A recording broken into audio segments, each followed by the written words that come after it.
பரங்குன்றம் அழகிய முருகா தீராவினைகள் தீர்த்திட வேண்டும்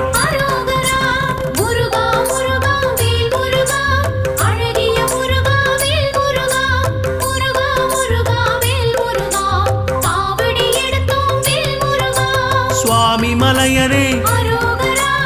ஏரகத்திரைவா அப்பனுக்கு பாடம் சொன்ன ஆறுமுகவேலா